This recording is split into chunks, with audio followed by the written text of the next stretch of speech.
Eu sou médico intensivista, estou atualmente diretor científico da Sociedade Brasileira de Medicina Farmacêutica, né? Uma entidade que é voltada para pesquisa clínica, medicina baseada em evidência,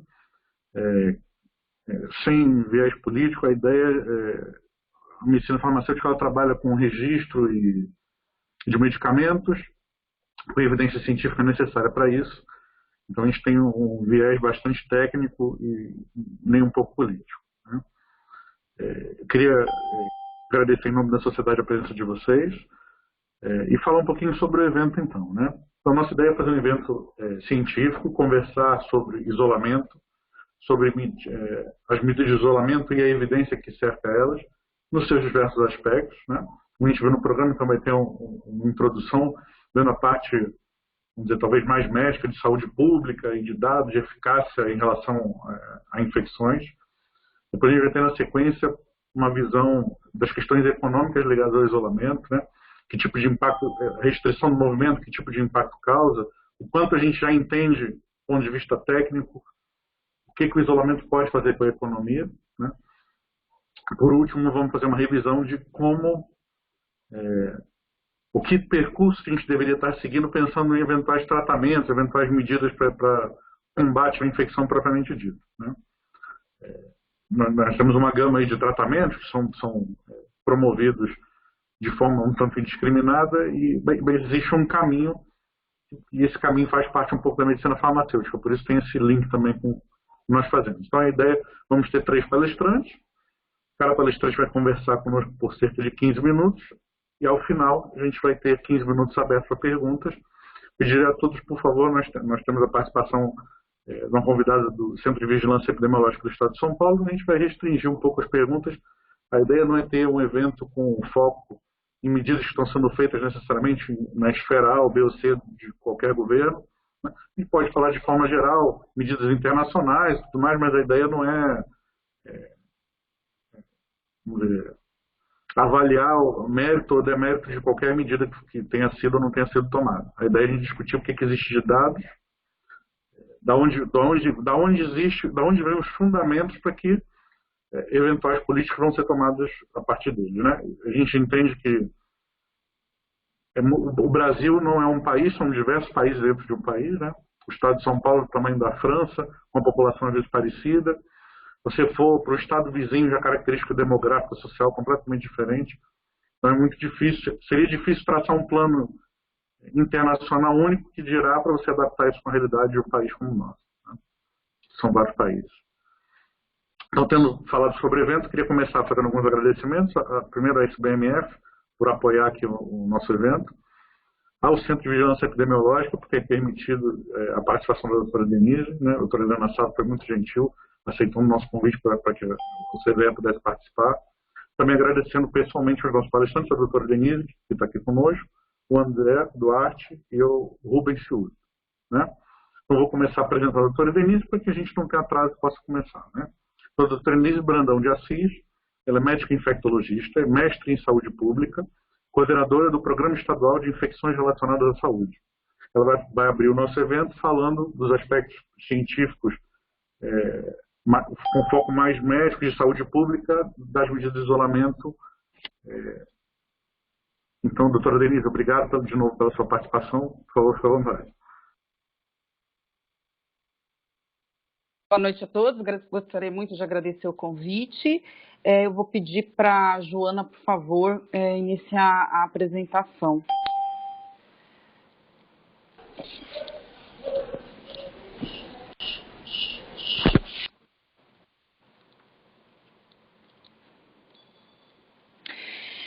Bom, então, o tema dessa palestra foi bastante interessante e desafiante para mim, porque eu tive que fazer uma revisão do que a gente tinha de embasamento científico em relação às medidas de isolamento que vêm sendo propostas, né? Isolamento, quarentena, são vários termos, isolamento social. Então, isso foi um desafio e foi bastante interessante, porque me levou a estudar e isso sempre é bom.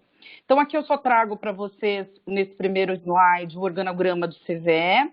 Então, o Centro de Vigilância Epidemiológica, ele é composto de várias divisões que tratam, cada uma delas, de eventos de notificação compulsória. Então, a divisão de infecção hospitalar é uma das áreas, mas nós temos muitas outras divisões, como a imunização, a divisão de doenças de transmissão respiratória, hepatites virais, e o CIESES, que é o nosso setor de resposta rápida às epidemias. Pode passar o próximo, por favor. O CVE tem, então, uma missão de normatizar o sistema de vigilância epidemiológica do Estado. Então, diante dessa missão, nós temos também outras missões, que é planejar, executar, gerenciar e monitorar as ações de prevenção e controle de doenças e agravos no nível estadual. Então, o CVE está sempre envolvido na resposta às pandemias que a gente vem enfrentando ao longo dos anos no mundo e no estado de São Paulo. Pode passar o próximo, por favor. No século XXI, a gente já passou por várias pandemias, na verdade. Então, se a gente lembrar, a nossa primeira pandemia do século XXI foi a SARS, que já era um coronavírus. E se a gente olhar nessa linha do tempo, a gente teve outras pandemias de vírus de transmissão respiratória. Então, tivemos o H1N1 em 2009, que foi muito importante. Tivemos MERS-CoV entre 2012 e 2015 e outras epidemias que o Centro de Vigilância Epidemiológica trabalhou ativamente no seu controle, no seu enfrentamento, através de instituição de planos de contingência, monitoramento de dados e a proposta de medidas de prevenção e controle. Pode passar o próximo. As doenças de transmissão respiratória, como vocês podem ver aqui nesse slide, ali na primeira linha, que está ali, epidemias, doenças com potencial de epidemia e pandemia, as doenças de transmissão respiratória sempre tiveram no radar da Organização Mundial de Saúde, porque são de fácil transmissão e com alta capacidade de levar a pandemias. Pode passar o próximo. E agora, em 2020, a gente se depara com a Covid-19, que teve uma velocidade de propagação muito maior do que MERS-CoV e SARS. Como vocês podem ver aqui à direita no slide, a velocidade de transmissão, quando comparado a MERS e SARS, foi muito maior. Então, o MERS demorou 903 dias, ou seja, 2 anos e meio para chegar a 1.000 pessoas infectadas, a SARS 130 dias e a Covid-19, o coronavírus SARS-CoV-2, demorou apenas 48 dias para atingir 1.000 pessoas infectadas. É uma doença que tem de transmissão respiratória, transmissão aérea por gotículas, mas a gente tem visto várias complicações da Covid-19, uma doença que tem um perfil bastante sistêmico, com complicações que saem só do pulmão e sendo então uma doença muito mais sistêmica. O período de transmissibilidade, ele é em média de 7 dias após o início da doença, e a gente tem como um dos grandes desafios da Covid-19 é que existe um potencial de transmissão de pessoas que são assintomáticas e pré-sintomáticas. Então, além das pessoas sintomáticas, as pré-sintomáticas e assintomáticas também têm a capacidade de transmitir o vírus, o que pode explicar um pouco essa velocidade de transmissão muito maior quando comparada à SARS e ao MERS-CoV. Pode passar o próximo. Em termos de mundo, vivemos uma pandemia com um número de casos muito expressivo, passando de 12 milhões de casos, passando de 500 mil óbitos.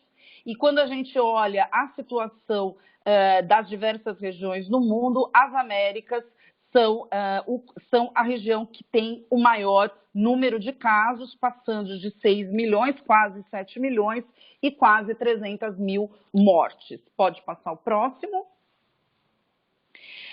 Essa distribuição da Covid no mundo, então podemos observar que praticamente não há nenhuma área no mundo que está livre da Covid, e as áreas mais escuras, onde estão exatamente o Brasil, os Estados Unidos e a Índia, são as áreas com maior número de casos. Pode passar o próximo. No estado de São Paulo, a gente já chega a mais de 18 mil casos notificados. O primeiro caso foi diagnosticado e notificado no dia 25 de fevereiro, e esse número vem aumentando ainda ao longo do tempo, e já são mais de, na verdade, são 18 mil mortes, desculpa, ali em cor-de-rosa, e quase 400 mil casos notificados. Pode passar. Olhando o mapa do estado de São Paulo, então a gente vê que a maioria dos municípios tem caso, poucos municípios não têm casos, na verdade 98% dos municípios do estado de São Paulo têm casos de Covid, então já houve a interiorização do vírus, e a gente já vem observando que em algumas regiões do interior de São Paulo vem enfrentando problemas, inclusive em relação à assistência devido ao aumento da demanda dos serviços de saúde. Pode passar o próximo. Em relação à população que mais evolui a óbito, a gente vê que são as pessoas que têm doenças de base, então cardiopatia e diabetes mellitus são os dois principais fatores de risco para óbito, e quando a gente vê em relação à faixa etária, a partir de 60 anos é que a gente tem o maior número de casos de óbito em relação à Covid-19. Pode passar o próximo. Para a gente entender como ocorre a dinâmica de uma pandemia, é muito importante que a gente conheça a cadeia de transmissão das doenças.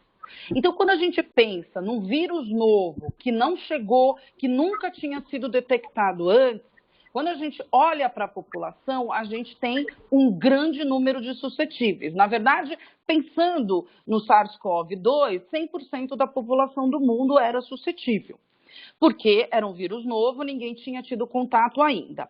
À medida que a pandemia ela se desenvolve, a tendência é que a gente diminua o número de suscetíveis e aumente o número de infectados. E isso está diretamente relacionado ao número básico de reprodução, que é o R0. O R0 nada mais é do que o número de casos secundários de uma doença a partir de um caso confirmado. Então, o número de casos secundários a partir daquele caso confirmado. O R0 inicial da Covid é em torno de 2,5, 2,6, varia um pouco de acordo com as publicações. E isso é um R0 muito menor quando a gente compara, por exemplo, com uma doença de transmissão por aerosol, por exemplo, sarampo, que o R0 é de 18. Mas mesmo assim, a gente vê que como tinha uma população inteira suscetível, a gente teve um número grande de casos. Para o controle da epidemia, a gente tem que trabalhar na questão do R0. Então, nós temos que trabalhar intensamente para que esse R0 fique abaixo de 1. Porque se esse R0 ficar igual a 1, a gente estabiliza o número de casos. Se ele fica acima de 1, a gente tem um aumento de casos. E se ele fica, então, abaixo de 1, é que a gente começa a observar a redução do número de casos. Pode passar o próximo. E como a gente consegue reduzir esse R0? Se é uma doença que tem vacina, a gente vacina a população.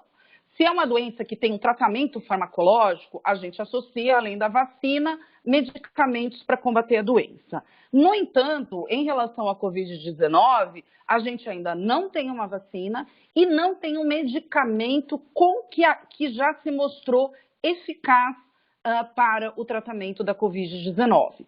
Portanto, o tratamento clínico, na maior parte dos casos, é apenas o suporte.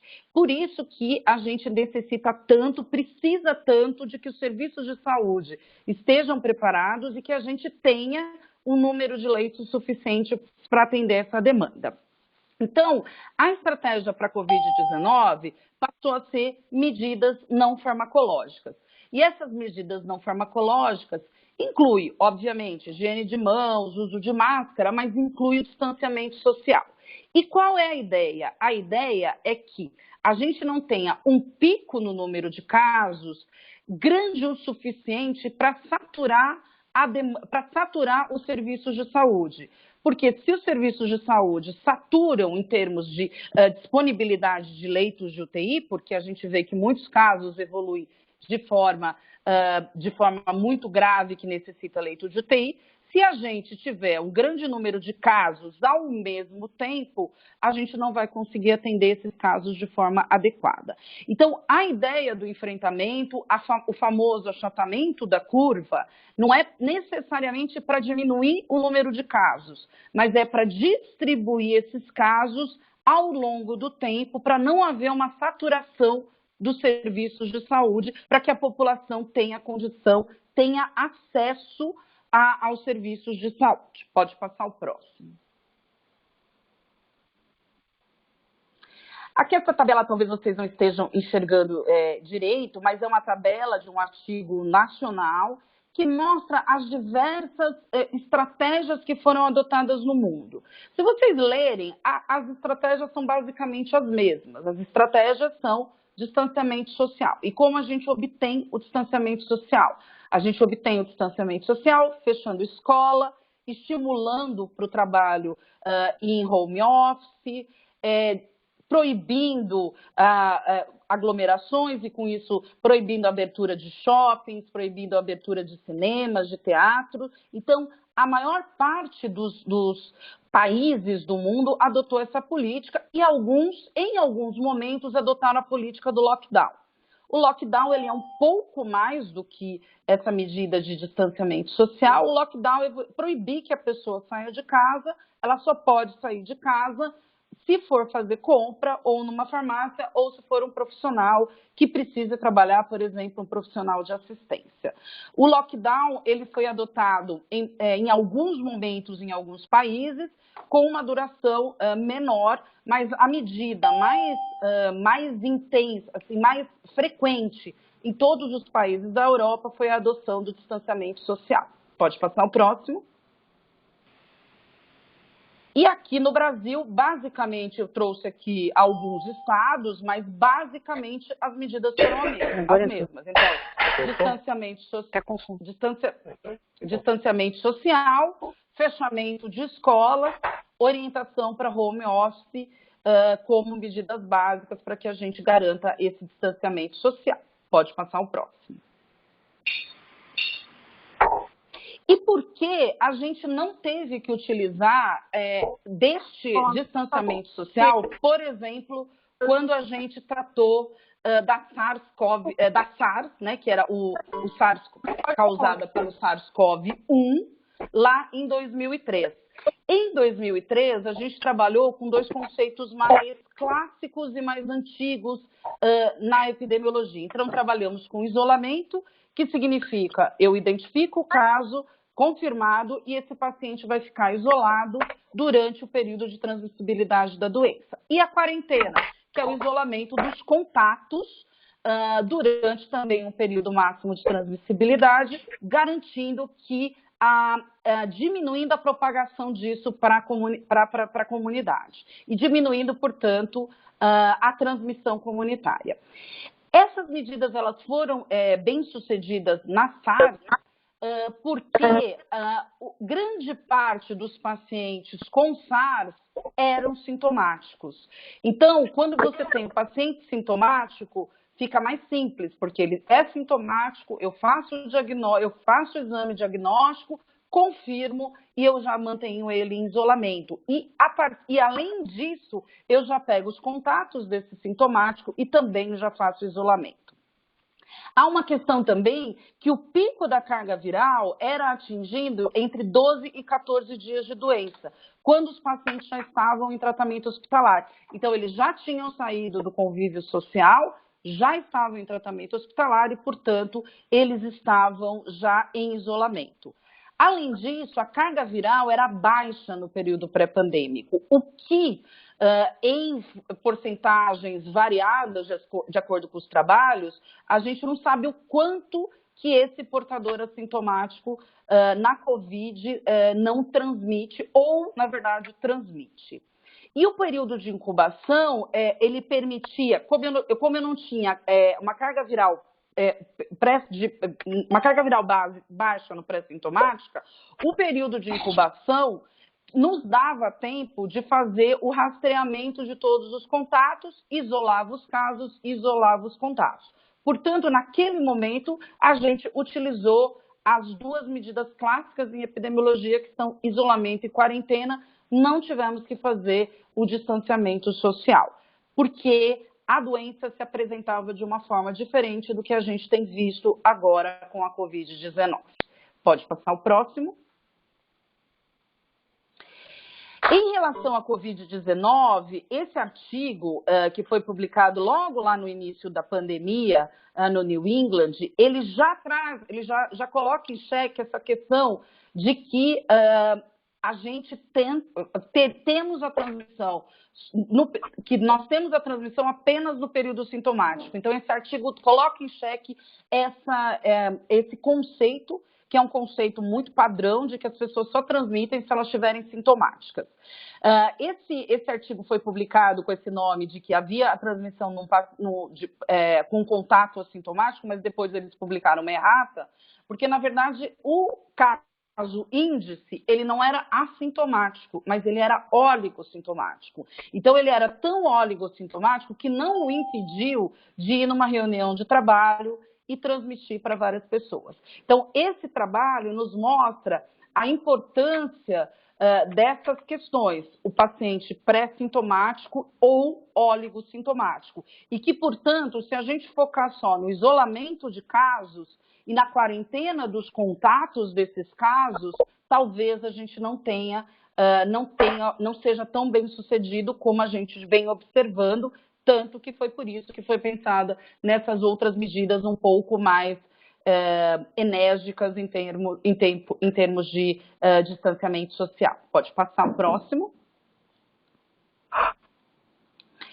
Esse é um artigo que foi publicado, eu trouxe 2 artigos para a gente discutir a eficácia, né, do distanciamento social e do lockdown.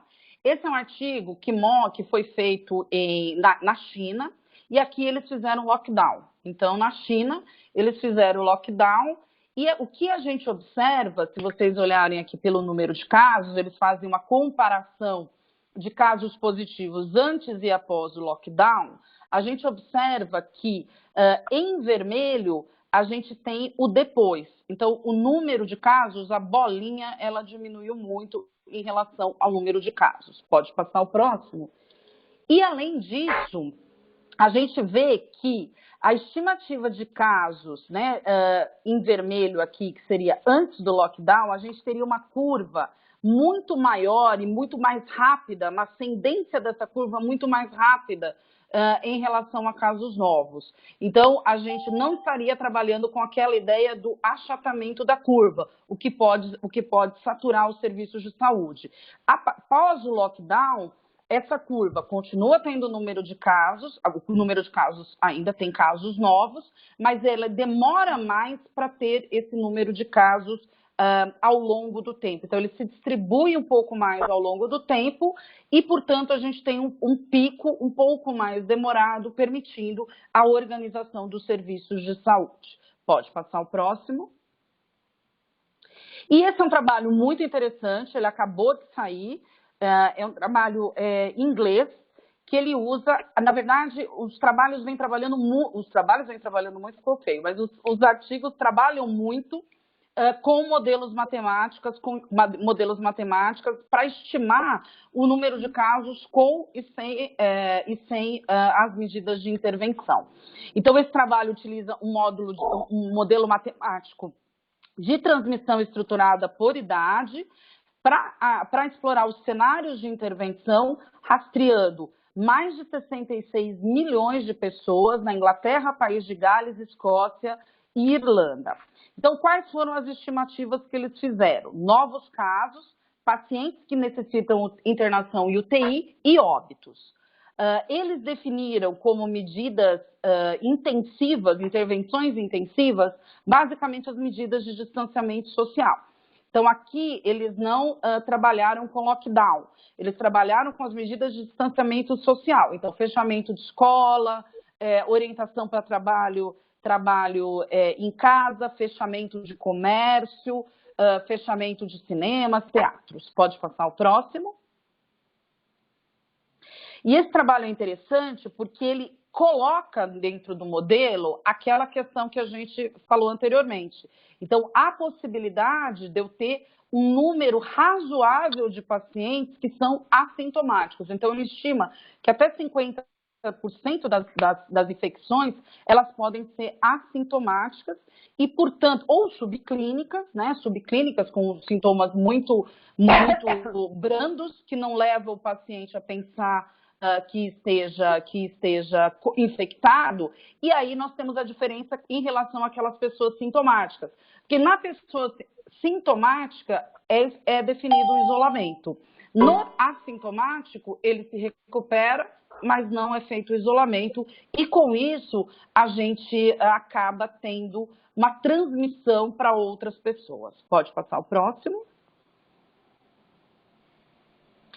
Essa tabela é muito interessante porque ela mostra possíveis intervenções. Então, ela vai trabalhar na primeira coluna com as intervenções que ele chama de intensivas, que são essas medidas de distanciamento social, e ele calcula aqui qual seria a estimativa de casos com essas medidas. Mas ele também trabalha com a possibilidade de períodos de lockdown. E os períodos de lockdown, eles são, os gatilhos para os períodos de lockdown são a necessidade de leitos de UTI. Então, de leitos, não só de UTI, mas leitos de UTI e leitos de internação. Então, quando a gente trabalha com uma variação menor, então assim, se o meu gatilho for, eu preciso de 1.000 leitos para internação, a gente vê que a estimativa de mortes, ela é muito menor do que quando eu só trabalho com as medidas de intervenção intensivas e também quando eu trabalho com esse lockdown, mas com uma estimativa maior de número de leitos. Então, essa tabela mostra a importância de fazer a associação dessas duas medidas. Então, as medidas de distanciamento social, mas também haver um gatilho que é a ocupação do número de leitos para que a gente consiga prever melhor prever melhor como a epidemia se desenvolve e também a assistência. Mas o que é possível ver é que o número de casos estimado, leitos de UTI e óbito, quando a gente tem essas medidas combinadas, ela diminui quando comparado, por exemplo, só às medidas de intervenção intensivas. Pode passar o próximo. E para já ir finalizando, e já vamos depois para as próximas discussões, esse é um trabalho que foi publicado agora em junho, é um trabalho brasileiro também, que fez um inquérito através de um Google Forms, que foi divulgado pelas redes sociais. Então, era um preenchimento voluntário e ele queria avaliar o impacto, esse questionário queria avaliar o impacto do isolamento social.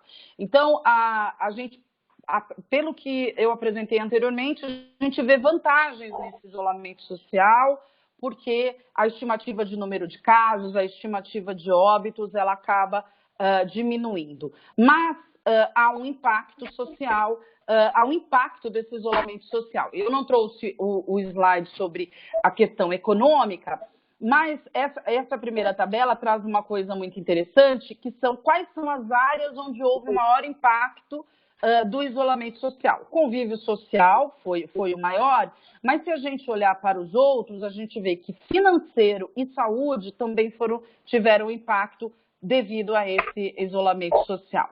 Passa o próximo, por favor.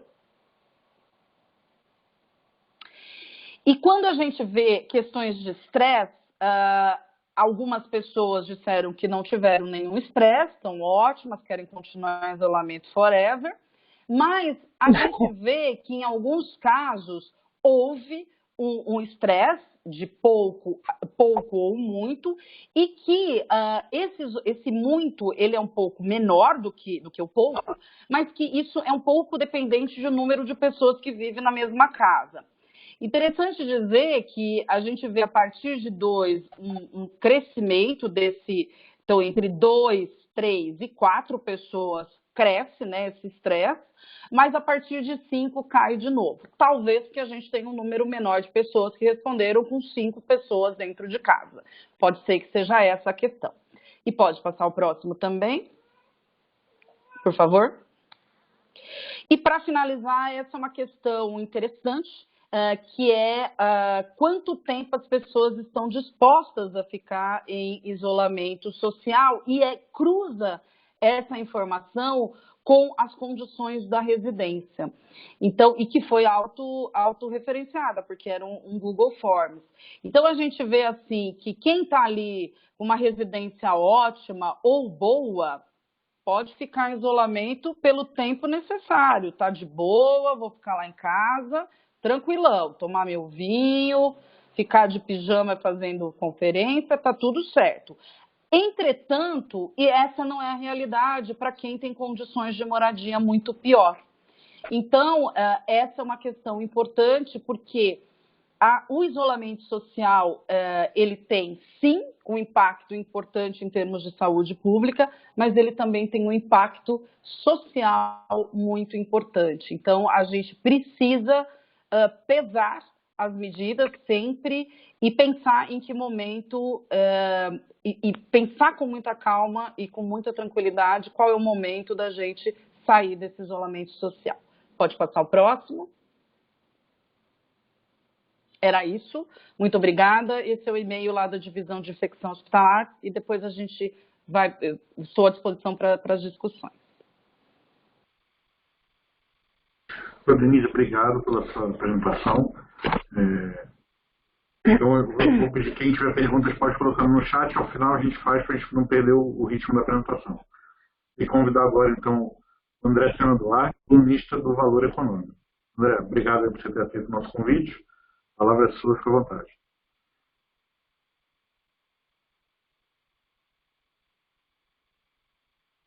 Você tá mudo ainda. Bom, agora sim. Boa noite a todos, agradeço pelas palavras do Bernardo Barros, do Bernardo Barros.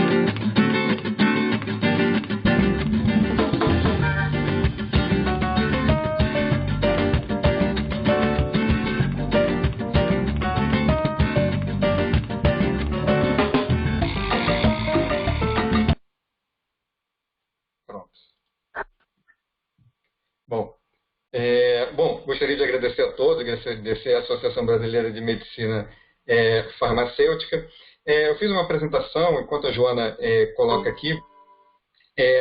A ideia da apresentação é falar um pouquinho sobre as diferentes estratégias que foram seguidas pelos diferentes países e comparar tanto a evolução do Covid quanto a evolução da economia, né? Então, fazer o link entre o Covid e a economia. Tá?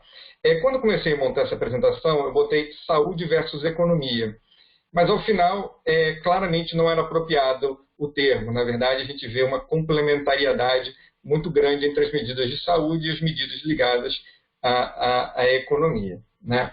Então, basicamente, quando a gente olha os 4 países, os quatro grupos, que no próximo slide a gente pode ver, por favor, passar para isso. A gente tem basicamente 4 grandes estratégias que foram seguidas ao redor do mundo. Aqui eu não faço juízo de valor. Tá? A estratégia 1 foi uma estratégia seguida basicamente para os países do leste asiático, e a ideia é, vamos extinguir o vírus.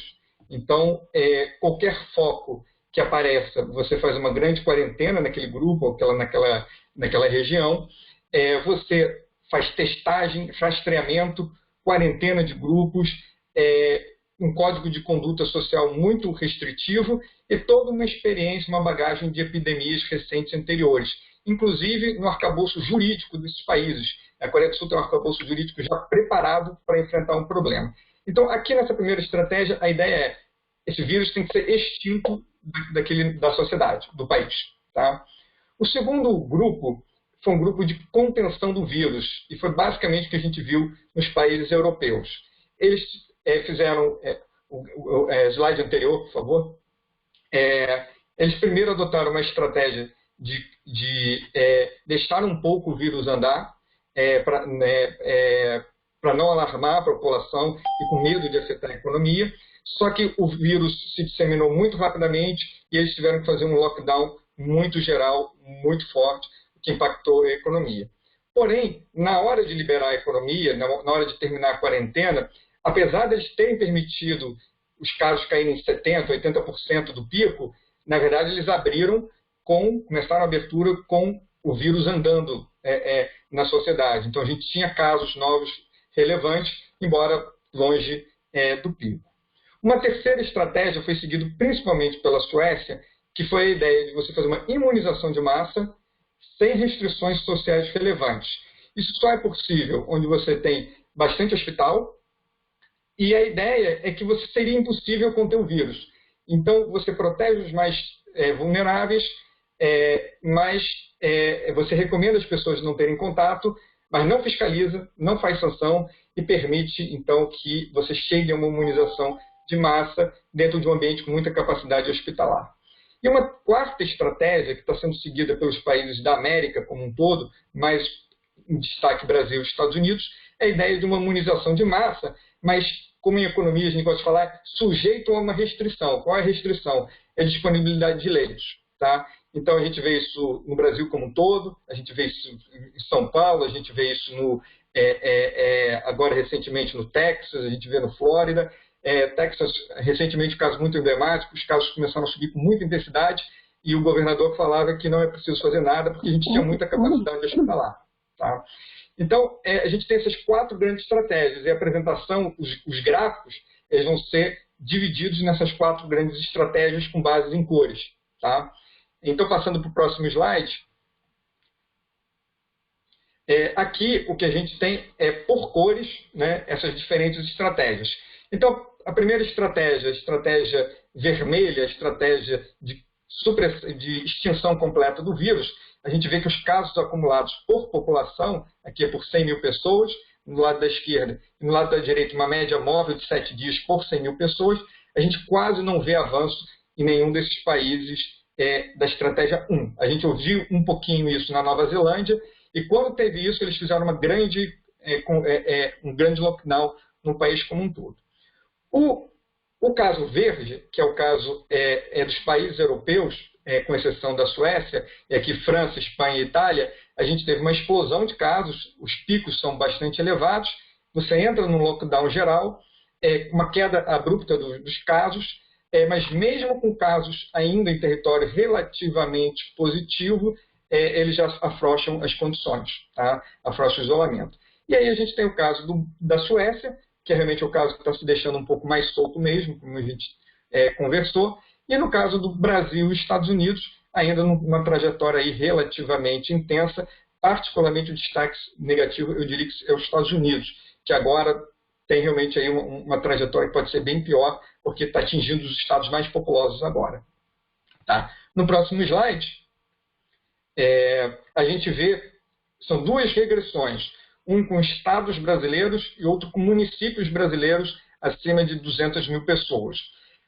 O eixo Y é basicamente a taxa de crescimento de óbitos.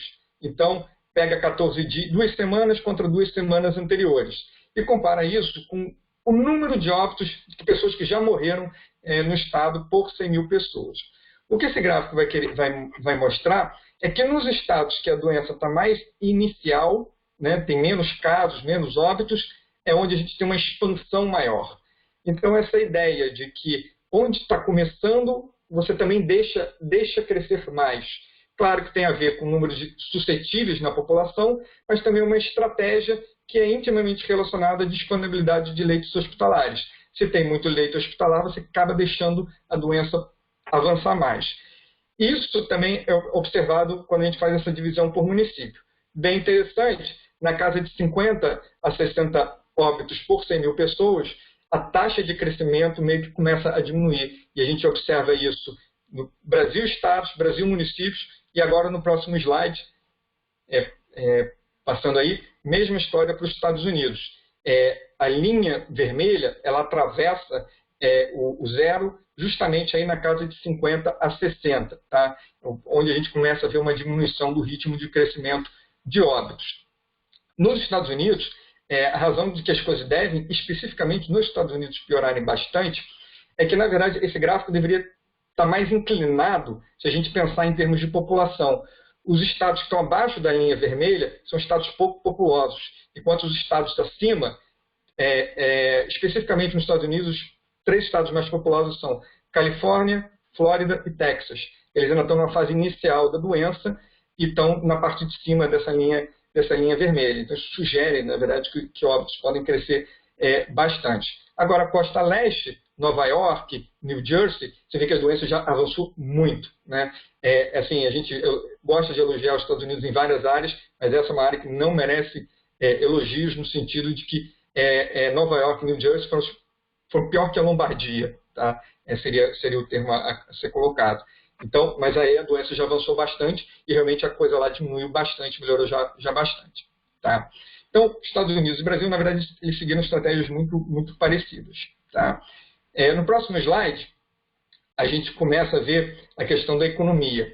A macroeconomia está vivendo uma revolução na pandemia por causa da utilização de Big Data.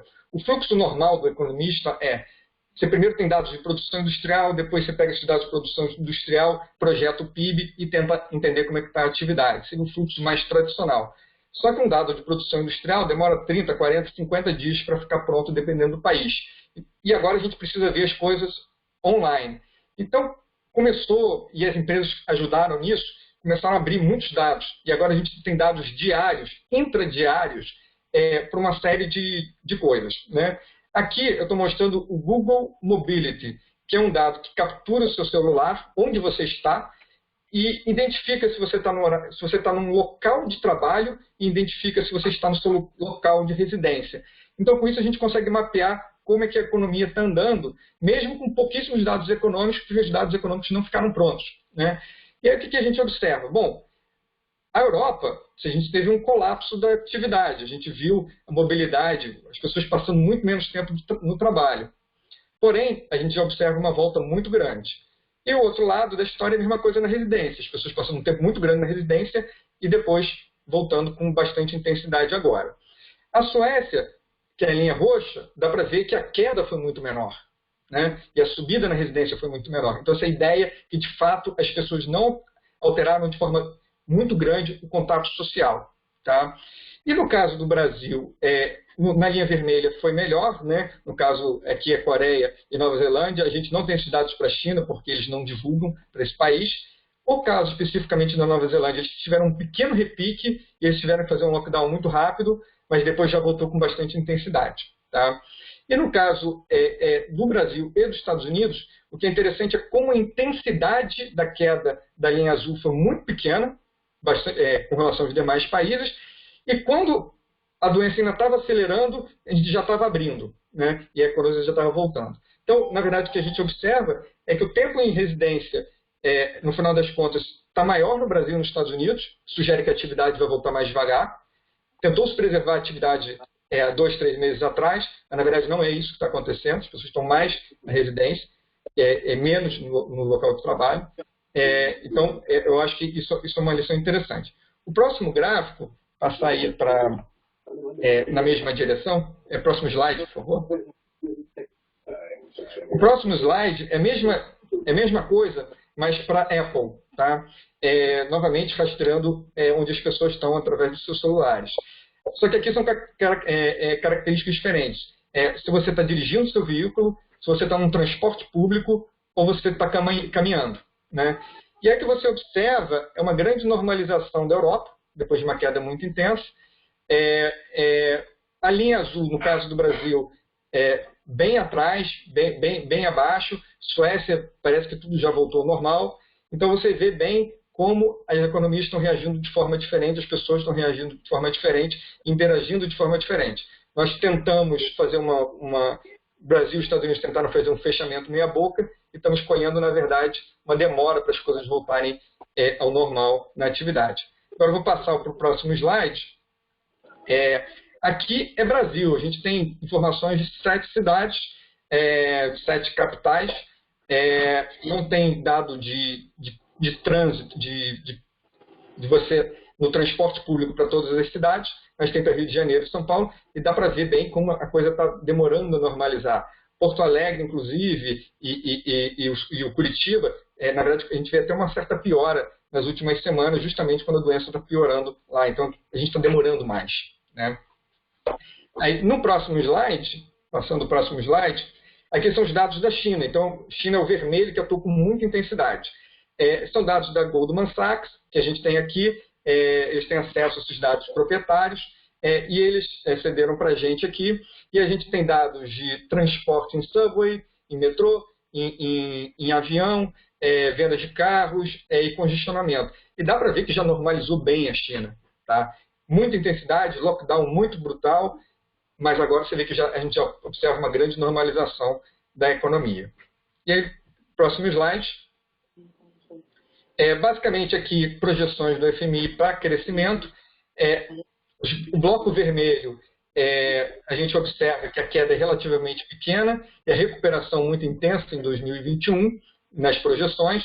A zona do euro teve que fazer um lockdown muito severo, então o PIB desse ano vai ser muito impactado, uma queda de 10%, para depois subir relativamente bem em 2021.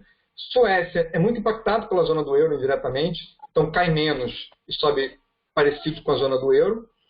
E Brasil e Estados Unidos, quedas mais intensas com voltas mais devagar.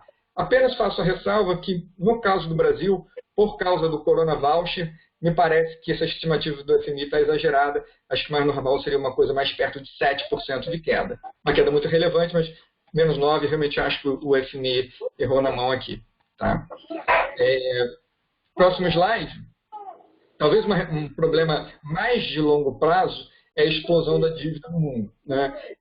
Dívida alta é associada ao baixo crescimento. Então, depois que a gente tiver essa recuperação dessa queda muito brutal da atividade, a dívida muito elevada, principalmente nesses países que não combateram direito a pandemia, provavelmente vai ter impactos severos, importantes para crescimento de longo prazo, porque a dívida vai estar muito elevada. Tá? Então, para fechar aí a apresentação, no próximo slide, na verdade, uma conclusão aí sobre as 4 estratégias. Eu diria assim, a estratégia 1, ela parece ser a melhor estratégia tanto para a saúde quanto para a economia. Tá? Então, eu não vejo uma dicotomia, uma vez que o vírus existe, você não pode negar a existência do vírus. Porém, a abertura da economia, sua recuperação completa mesmo, depende ou vacina ou tratamento eficaz. Esses países vão ter que continuar fechados enquanto a gente não tiver uma solução como vacina ou realmente um medicamento importante. Na estratégia 2, teve um custo alto ter sido devagar na Europa como um todo. Mas eles conseguiram reduzir bem, eles estão conseguindo fazer alguma abertura, vai ficar aí no meio termo entre as estratégias. A estratégia 3 da Suécia, ela é uma estratégia que foi muito arriscada, e basicamente porque eles suporam que era necessário a imunização de massa, ou seja, que não haveria o surgimento rápido de um tratamento ou de uma vacina. E aí eles apostaram na imunização de massa.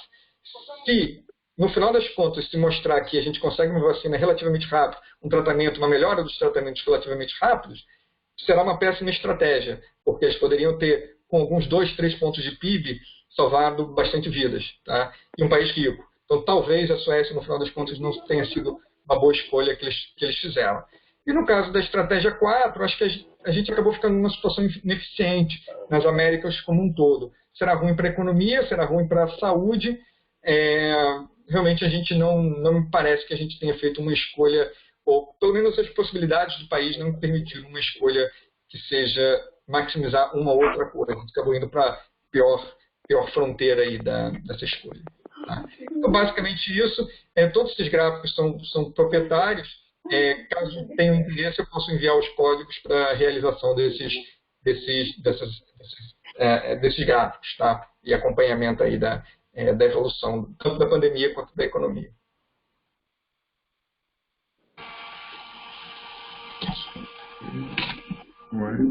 André, obrigado aí pela sua apresentação, foi bastante bacana.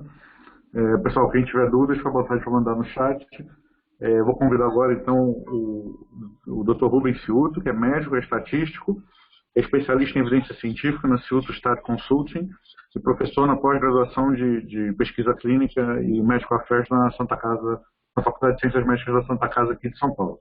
Rubens, obrigado também por você ter aceito aqui o nosso convite. Passo para você a palavra. Obrigado. Obrigado.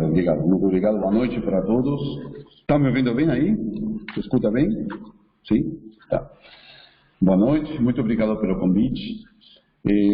O objetivo, basicamente, do dia de hoje, para minha palestra, é determinar em quais elementos devemos fazer ênfase para identificar esses trabalhos científicos de melhor qualidade e efetuar dessa forma uma crítica e uma interpretação correta, não enviesada, o menos enviesada possível e com o maior rigor científico desses artigos.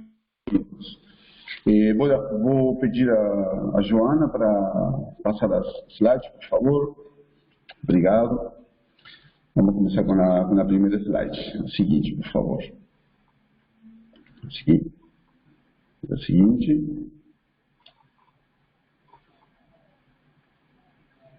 A próxima, hein? Isso, perfeito. Quando falamos de evidência científica, em toda pesquisa de informação científica devemos ter ênfase. Por exemplo, em caso de um artigo científico, entender de que tipo de delineamento se trata, qual é essa população e amostra selecionada. Quando falamos de tipo de delineamento, queremos saber se se trata de um estudo de coorte, um estudo de um ensaio clínico, uma meta-análise.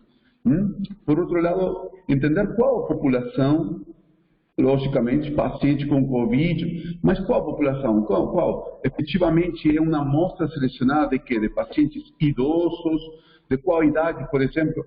Enfim, a população tem que estar bem definida.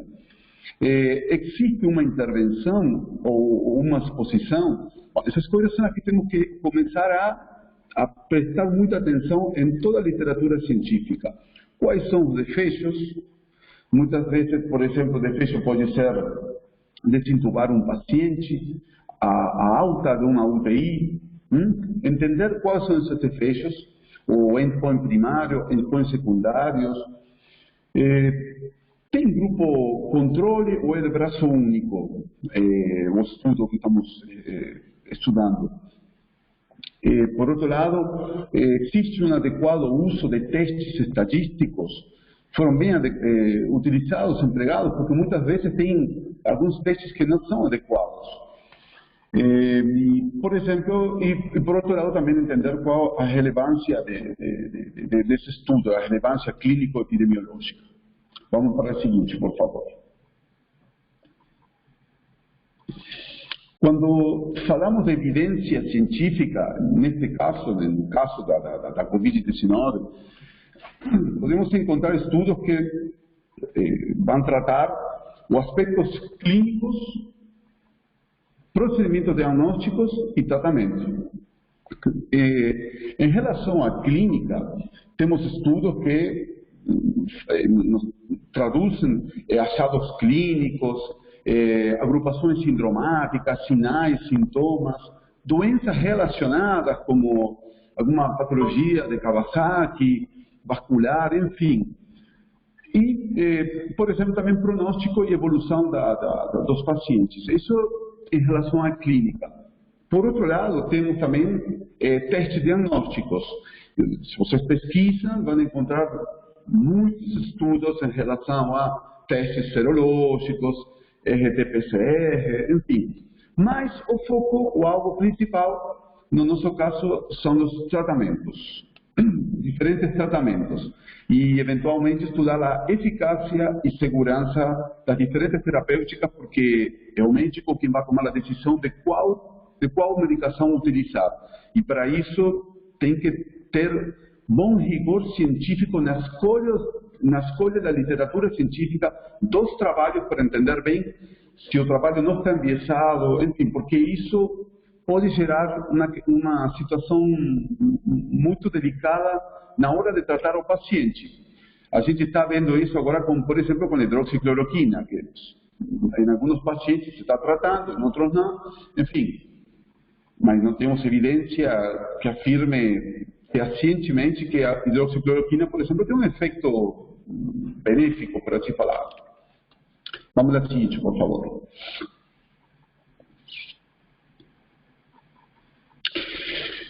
Quando falamos de evidência científica em relação a tratamentos, primeiro que tem que fazer um mapeamento das principais intervenções. Quais são os tratamentos que temos agora em relação à Covid-19, os mais importantes? Isso em primeiro passo. Segundo passo, qual o nível de evidência desse estudo? Por exemplo, vou escolher um estudo, quero fazer um mapeamento dos diferentes tratamentos. Ok, vou escolher certos estudos, certos estudos. Esses estudos têm níveis de evidência. Tem estudos que são observacionais, tem estudos que são intervencionistas. Aí já temos diferentes níveis de evidência.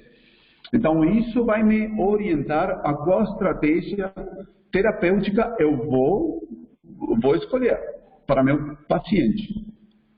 Avaliar a validade externa e interna desse tipo de estudos, avaliar justamente também análises estadísticas, se foram bem feitas, se foi feita uma análise multivariável ou análise por subgrupos. Por exemplo, com a Covid, me interessa muito um subgrupo específico, que são pacientes idosos, diabéticos, com cardiopatia.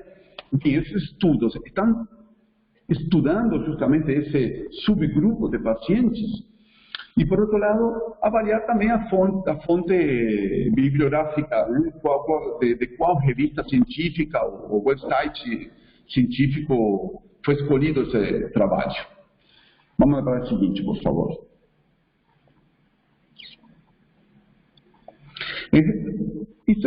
Vou falar uma coisa. Em relação ao mapeamento das diferentes intervenções, é só falar o seguinte: no site clinicaltrial.gov, há 3 dias, mais ou menos, o mapeamento geral era esse. Tinha uns 2.574 estudos, dos quais 1.437 eram intervencionistas e 1.115 eram observacionais. Aí temos diferentes tipos de nível de evidência científica. Tem estudos que foram completados, outros foram suspensos, outros retirados, outros estão ongoing, estão sendo ativos. Então, isso é para ter uma espécie de mapeamento. Como está a situação? Uma fotografia da situação das diferentes terapêuticas. Vamos para o seguinte, por favor.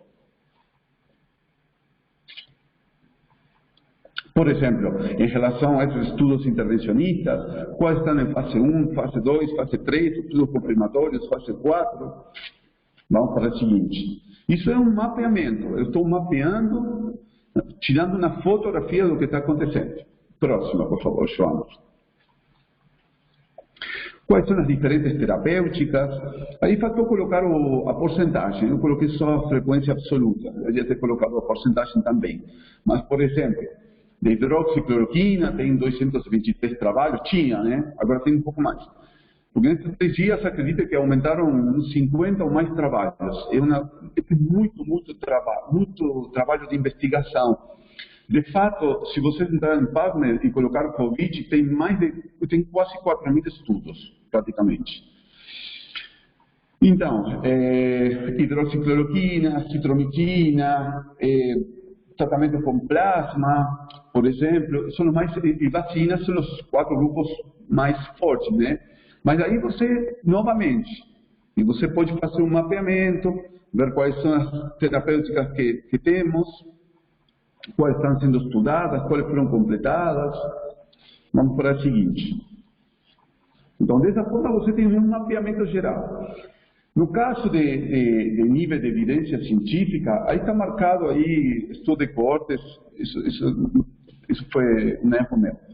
Então, quando estamos falando de nível de evidência, temos diferentes tipos de evidência científica. Temos estudos a propósito de um caso, estudos in vitro, série de casos.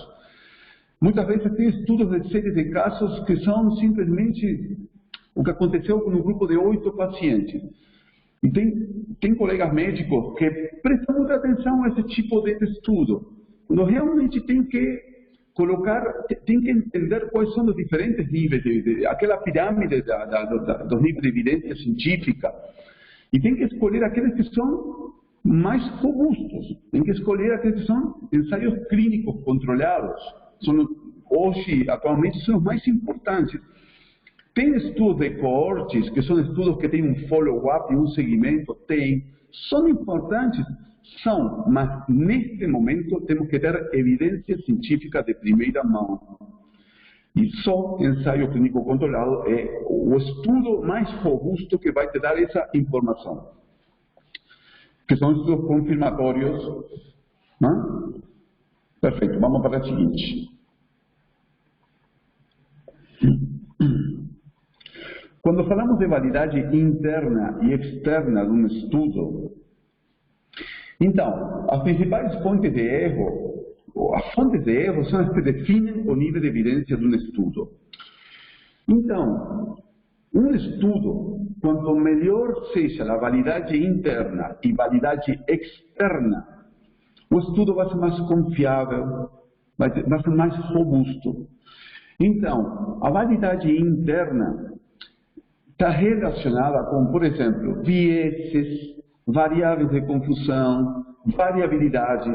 E o médico tem que, na hora de estudar, médico, farmacêutico, na hora de estudar bibliografia científica, tem que entender bem quais foram os critérios de seleção, critérios de inclusão, porque o estudo pode ter que não seja de boa qualidade. Os critérios de inclusão não são adequados, a seleção não foi adequada, não se utilizou randomização, não foi duplo cego ou triplo cego.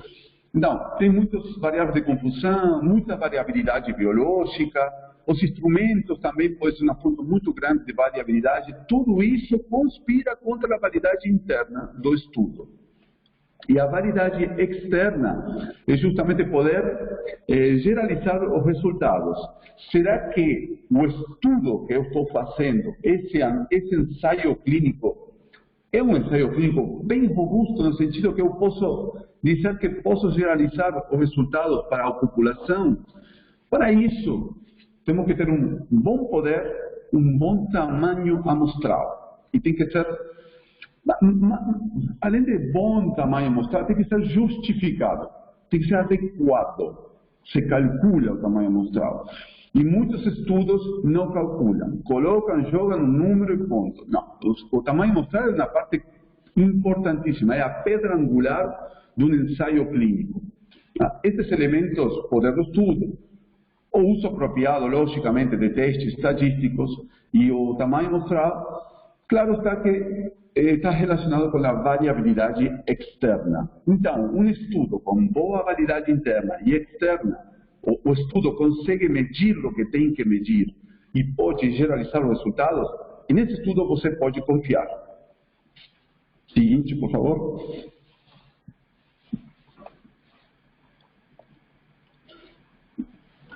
Só vou falar uma coisa do anterior. Em relação à validade interna e externa, só isto só. Não tem que ir para trás, não.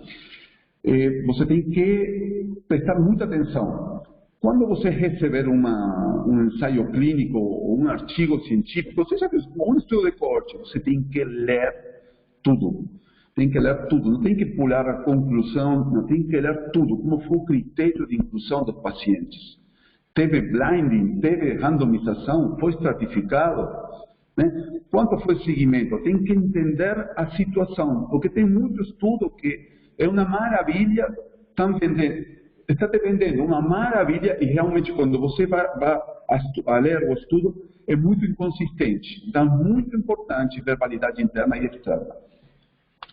Em quanto a análise estatística, para mim, o que mais importa neste caso da Covid é justamente que eu não estou conseguindo ver, na maioria dos estudos, é análise justamente por subgrupo e multivariados. Porque tem que utilizar modelos de regressão para poder controlar certas variáveis que podem ser confusão na hora do resultado do desfecho. Então, tem muitos estudos que são muito lineares e não consideram outras variáveis que podem ser variáveis de confusão e podem estar enviesando o estudo. Ou seja, conclusão, temos que prestar muita atenção e ler corretamente todo o estudo. E como falamos, né, análise de subgrupo, que é muito importante em relação justamente, por exemplo, no caso da Covid, que afeta muito pacientes de 65 anos para cima, é fundamental ter análises desses subgrupos específicos, que são grupos de risco. Vamos ao seguinte. E lógico, quando lemos uma fonte, uma bibliografia, é bom saber de onde foi colhida essa bibliografia. Porque as revistas, websites, sobretudo revistas, jornais médicos, têm o que se chama revisores. E quanto mais importante é essa revista, quanto melhor nível tem essa revista científica, é porque os revisores científicos são bons. Né? Eu tive a oportunidade de fazer muitas respostas a questionamento de revisores de boas revistas científicas, e ele faz, posso assegurar que ele faz boas apreciações, bons questionamentos. Então, as revistas científicas de bom nível são as que justamente foram revisadas, foram bem estudadas por um líder de opinião, e por um líder de opinião clínico e um líder de opinião estatístico. Então, conclusão, é fundamental entender de onde foi colhido essa informação, estudar a validade interna e externa desses estudos, ser estruturado, qual foi a população, quais são os desfechos, como foi colhida a amostra, qual é a amostra, qual é a população-alvo, quais são os testes estatísticos. Isso é uma forma de ter um ordenamento. Por quê? Porque dessa forma detectamos se tem vieses, se tem variáveis de confusão, e, logicamente, se foram feitas análises subgrupo, mas neste caso de Covid-19, que é fundamental pela população de risco, idoso com múltiplas patologias associadas, como diabetes, cardiopatias, imunocompromissos, enfim. Creio que essa é a última, né?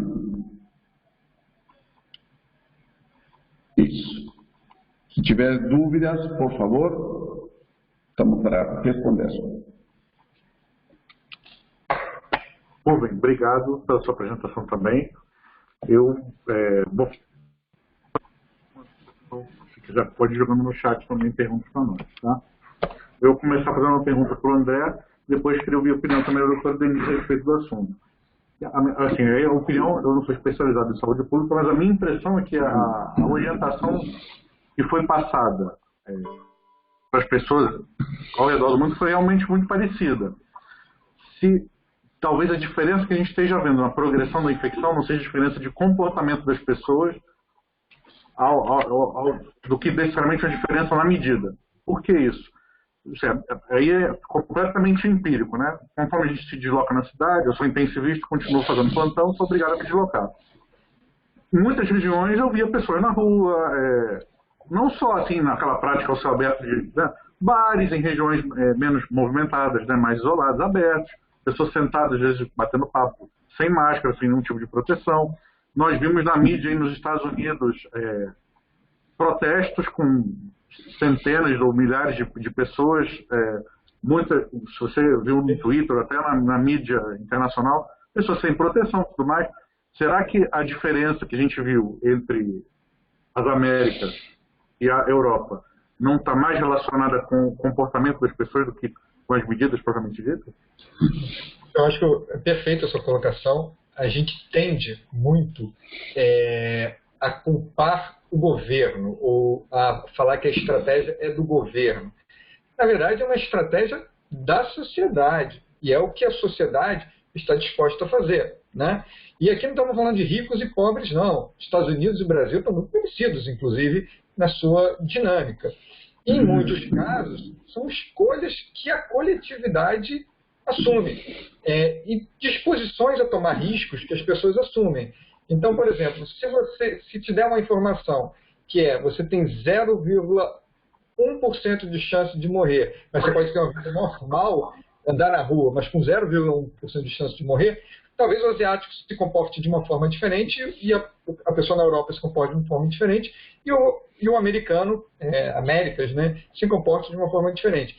Então, é muito importante isso. Isso não é só uma questão do governo, isso é uma questão da sociedade. Além disso, eu acho que especificamente o caso da Ásia, que é muito interessante, a Ásia tinha uma preparação anterior, legal, social, muito grande para isso.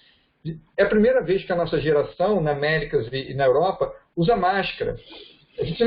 A gente nunca viu isso, as pessoas andando na máscara. Na Ásia é absolutamente comum, e é absolutamente comum há décadas.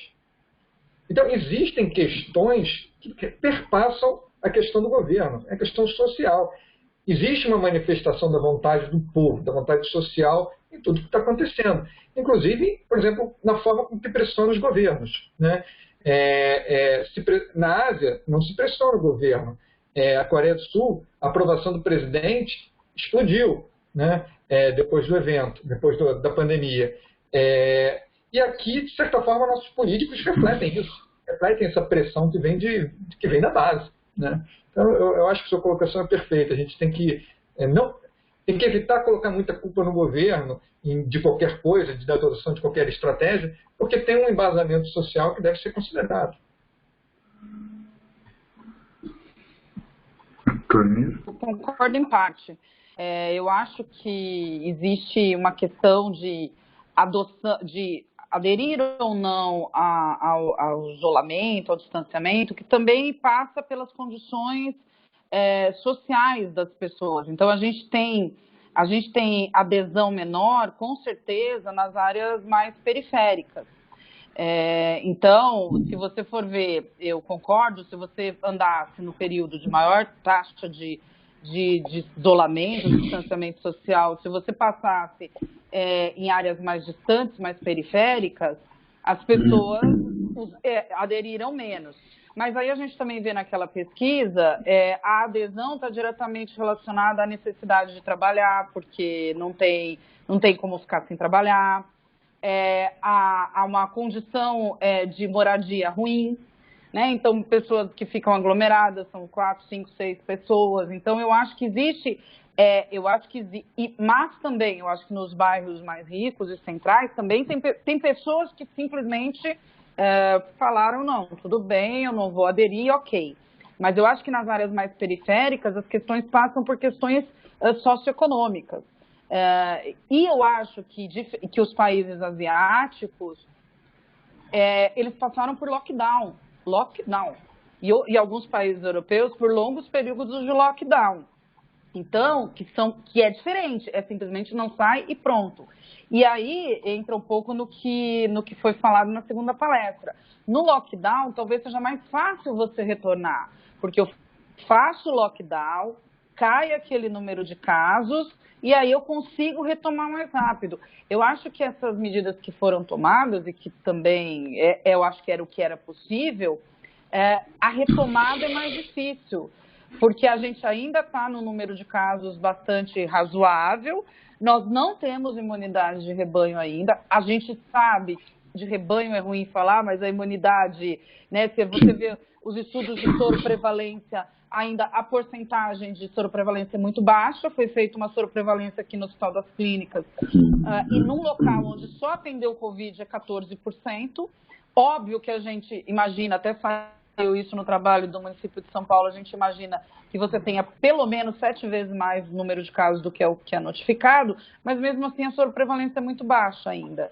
Então, eu acho que esse não fazer o lockdown dificulta voltar e acho que tem essas condições socioeconômicas e culturais, porque eu concordo com você, na Ásia as pessoas obedecem muito mais do que aqui. A gente viu isso no começo da pandemia, quando a gente ligava para as pessoas que estavam vindo da Ásia para fazer as orientações.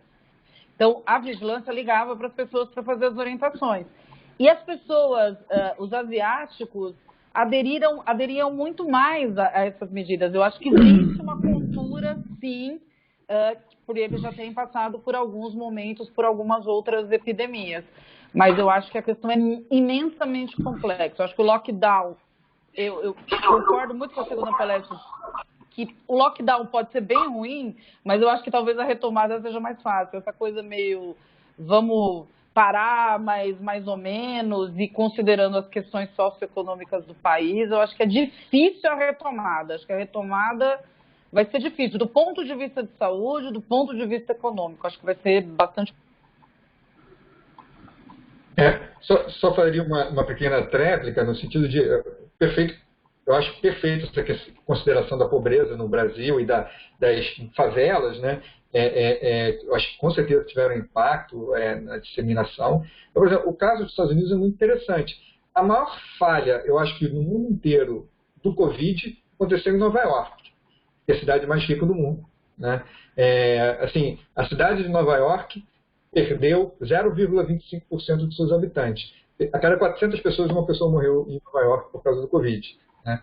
E mesmo, por exemplo, nos Estados Unidos, você tem... os Estados Unidos é o lugar com maior, no mundo inteiro, maior disponibilidade de metros quadrados residenciais per capita. São as casas maiores, né? Então você vê assim, que tem uma questão que também é cultural, que perpassa essa questão apenas da pobreza, né? O Vietnã controlou maravilhosamente bem a pandemia, né? Enquanto nos Estados Unidos, eu não estou nem falando do Brasil, os Estados Unidos foi muito, muito mal, e tem tudo para piorar bastante ainda, dado que está acontecendo nos 3 estados mais populosos do país. Mas eu concordando totalmente com você, acho que tem uma questão cultural muito importante, que a gente sentia isso na orientação para as pessoas que vinham da China, vinham do Japão, sei lá, era muito mais tranquilo você orientar, olha, fique em casa, tal. Parece que tem uma questão do direito individual muito mais arraigado do que essa questão do direito, da questão coletiva. Parece que nessas Estados Unidos, Brasil, nesses países ocidentais, eu acho que a questão do direito individual é muito forte em detrimento à coletividade, né? Então, acho que essa é uma questão importante. Eu vi em mídias sociais o pessoal fazer relato de festa do Covid, né, nos Estados Unidos. Então fazia para se contaminar, não sei qual é. O pessoal faz a conta de adolescente tem 1 em 10 mil chances de morrer, aí fala, 1 em 10 mil não é nada, vamos embora, né? Ele não pensa que ele vai transmitir o vírus, né? Não pensa nessas outras variáveis. Ele pensa, quero ter uma vida normal, a chance de 1 em 10 mil, a chance de morrer na linha vermelha aqui é 1 em 10 mil também, no aeroporto. Rubem, deixa eu fazer uma pergunta. Se você for dar uma sugestão para um médico que está à beira do leito, lá está com um paciente grave, ou tem um paciente com Covid, o que ajudaria esse médico, olhando um artigo, a entender um artigo que está levantando uma hipótese, isso aqui é uma ideia de um possível tratamento, de um artigo que, não, isso aqui, na verdade, tem agora uma coisa concreta aqui, uma coisa que eu posso, de repente, num paciente mais grave, lançar a mão, ou num paciente, sei lá, que tem uma condição especial, eu posso considerar, de repente, lançar a mão. Eu acho que tem uma confusão grande na cabeça das pessoas que estão à beira do leito de qual... E aí, dar hidroxicloroquina não dá, né? Na mídia tem um monte de gente falando que dá. A discussão deixa de ser científica e vira moda. O que cada um faz? O que você diria para alguém na beira do leito que ele poderia pegar um artigo e falar, não, isso aqui é uma teoria ainda, uma hipótese, e aqui não, aqui eu tenho uma coisa concreta para lançar a mão. Não. Primeira coisa, o médico tratante tem que... Começamos, tem que se aderir a protocolos, tem delineamentos, tem diretrizes, né? Então tem que se aderir, porque se supõe que gente que são líderes de opinião já estudaram esse tipo de bibliografias boas e concluíram qual a melhor terapêutica, em base a evidências. Então, eu entendo, sim, respeito, tem colegas que eles acham que em 10 pacientes isso funcionou, vai seguir funcionando, mas eu prefiro que exista uma aderência à bibliografia científica de primeira mão, evidência científica, trabalhos de bom nível, ensaios clínicos, só que, claro, os médicos lógicos estudam, sim, estudam de coortes, ensaios clínicos, enfim, só que tem que ter uma visão um pouco mais aguda do assunto para entender qual a melhor evidência. Porque tem muitos estudos, tem muita evidência. Um diz uma coisa, outro diz outra. Então, o meu conselho é, para todo médico tratante, não se deixar levar pelo instinto, não, tem que se basear em estudos de boa qualidade. Tem muito estudo muito enviesado, Bernardo, de poucos pacientes, que deu tudo ótimo. Você lembra quando hidroxicloroquina? O primeiro estudo que deu tudo ótimo. Eu não estou falando que não preste, não estou falando isso, por favor, não confundir. Mas eu quero transmitir a meus colegas médicos, olha, aqui temos evidência de que esse estudo, olha, foi bem feito. Os pacientes foram bem escolhidos ao acaso, randomizados. Enfim, a estatística é muito boa, controlou tudo com modelos de regressão. Vamos supor, puxa, esse trabalho diz que encontrou evidência, eu confiaria que aqui tem evidência. Então, eu prefiro ser mais pelo caminho científico e não por... Tem um colega que provou com hidroxicloroquina, é ótimo, vamos lá. Não é assim. Porque eu estou vendo que estão acontecendo casos em hospitais importantes, de colegas que eles escolhem a droga que vão administrar aos pacientes. Podemos falar todo o dia inteiro disso.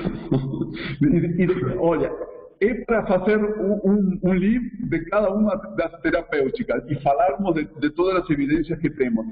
Mas só te falar, tem que estudar a bibliografia boa, tentar tirar de lado aquelas que têm baixo nível, entendeu? Tem que dar importância a revistas científicas boas, que tenham arbitradas. Pelo menos tem gente que já estudou isso e já olhou e já questionou. Então, aí é onde tem que tomar a decisão, né? Escolher esse tipo de artigo e depois tomar a decisão daí.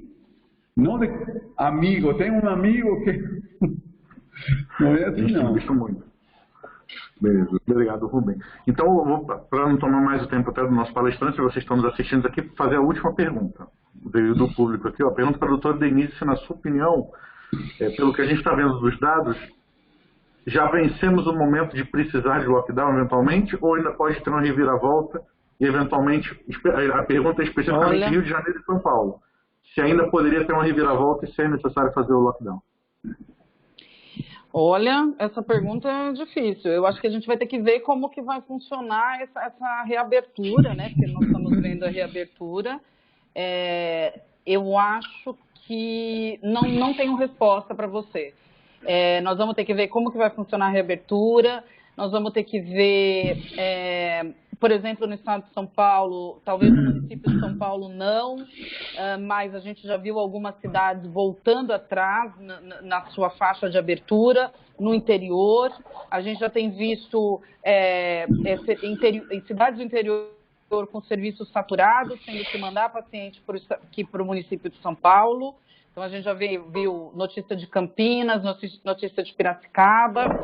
Então, eu acho que no município de São Paulo, a tendência é não. Mas nós vamos ter que ver e ver até se não vai ter uma segunda onda. Porque pode ter uma segunda onda, né? Porque, de novo, a porcentagem de pessoas com soroprevalência é baixa. Então, nós vamos ter que ver se essas medidas que estão sendo adotadas, assim, todo mundo de máscara, vamos garantir o distanciamento social, tal, vão ser efetivas mesmo, se as pessoas vão aderir. Então, acho que a gente ainda é muito cedo para falar como esses números vão evoluir. Especificamente no estado de São Paulo, a gente está vendo a interiorização, nós vamos ter que ver como isso vai evoluir, dessa interiorização. E no município de São Paulo, a gente vai ter que ver como que vai ser essa fase de reabertura, se nós vamos ter uma segunda onda. Então, eu acho que é impossível descartar qualquer coisa, sinceramente, porque ainda a gente vai ter que ter um tempo para ver como as coisas vão se acomodar. Pessoal, então eu agradeço de novo ao nosso palestrante, doutora Denise, André, doutor Rubem, por terem dedicado esse tempo, a quem nos assiste aqui também, por ter investido esse tempo para participar com a gente. Vamos encerrando aqui a sessão até pelo adiantado da hora, senão, se deixar, nós vamos responder, discutir o assunto aqui até a madrugada. Eu agradeço a todos, de coração.